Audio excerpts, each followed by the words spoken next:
આ છે સુએઝ નહેર વિશેનો ઝડપી સારાંશ. તો ઇજિપ્તની આ નહેર ભૂમધ્ય સમુદ્ર અને લાલ સમુદ્રને જોડીને યુરોપ અને એશિયા વચ્ચેનો એકદમ ટૂંકો માર્ગ પૂરો પાડે છે, જે આજના વિશ્વ વ્યાપાર માટે સાચા અર્થમાં એક ગેમ ચેન્જર છે.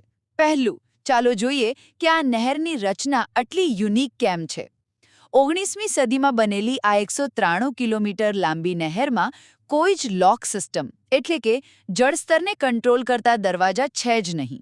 તમે જ વિચારો, આ જાણે દરિયા પરનો એવો એક્સપ્રેસવે છે જ્યાં કોઈ ટોલ બૂથ કે સ્પીડ બ્રેકર જ નથી, બસ સીધો રસ્તો.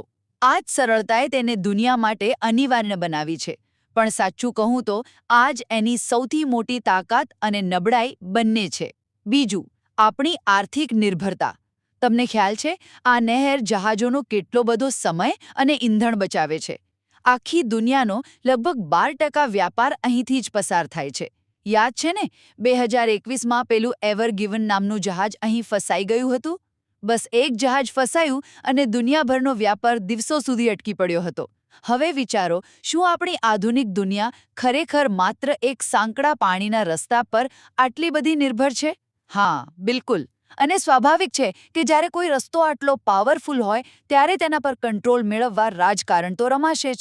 છેલ્લે, સત્તાનો સંઘર્ષ.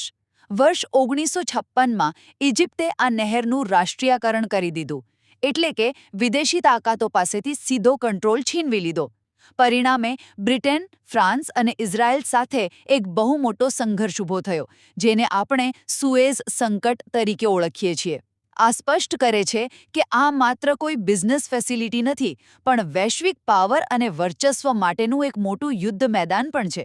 ટૂંકમાં કહીએ તો સુએઝ નહેર માત્ર દેશો વચ્ચેનું અંતર ઘટાડતો કોઈ સાધારણ રસ્તો નથી, પરંતુ તે આખી દુનિયાના અર્થતંત્રને ધબકતું રાખતી એક જીવંત અને અત્યંત સંવેદનશીલ જીવનરેખા છે.